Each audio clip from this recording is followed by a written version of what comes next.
Obviously, I've talked about the first one of these world conflicts, and I'm going to talk about the second one, because why wouldn't you? But this one's going to be a little bit different because, well, this one goes back into the last episode, so if it goes back into the last episode, then why didn't I cover it last episode? Hold on, give me a minute.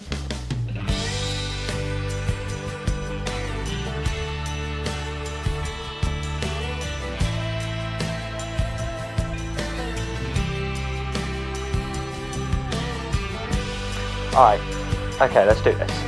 So, the US was, well, all the world was recovering from the Great Depression, but the US was hit the hardest and they wanted nothing to do with World War II.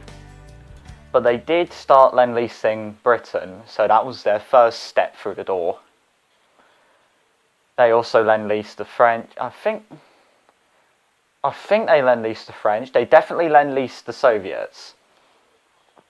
But all was happy in the US until one day, December 7th, 1941, the Empire of Japan strikes the US naval base of Pearl Harbor.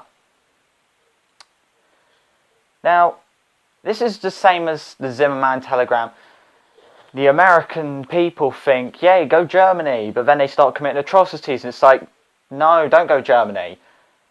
And then they get a threat, and it's like, right, we're coming for you, Germany. But this time it wasn't a threat, it was an attack.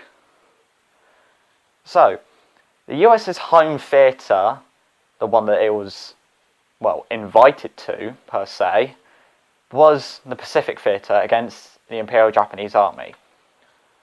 But one of Hitler's many mistakes was declaring war on the US. He didn't have to. But I'm sure the US would have just joined in anyway. So, the US in the Pacific was mainly naval combats. You've got the Battle of Coral Sea, Midway, Saipan, Iwo Jima, and Okinawa. It's just a bunch of island hopping.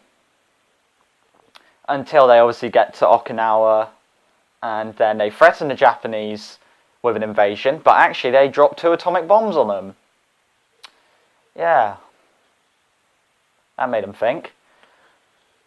But over in the West, helping out the British and the French was a little different, as they had to start off with the African campaign, starting off with invasions in Tunisia, well, not Tunisia, modern day Algeria and Morocco. They then pushed those Axis bastards out of Africa and started landing in Italy. Well, they started in Sicily and then worked up through mainland Italy. This was not without loss, especially at Monte Cassino. The Italian theatre of war was rather a stalemate after a point, because the Italians, well, 8 days into the invasion, they started a civil war and said, goodbye Germany, we're going with the Allies. But then they also construct D-Day, which sees the Americans landing at the beaches of Utah, Omaha, and Pointe du Hoc. They also go on to liberate Paris, and at the infamous Battle of the Bulge, where the 101st and 82nd Airborne get trapped at Bastogne.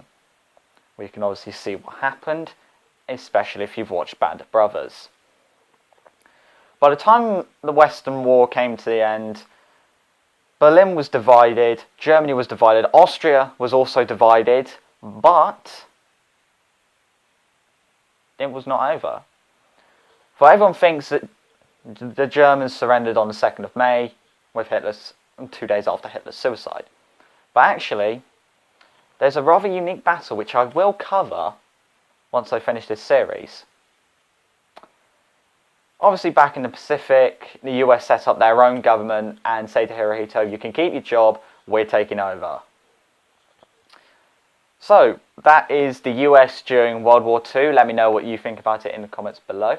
And I will see you next time for when wars get a little bit chilly.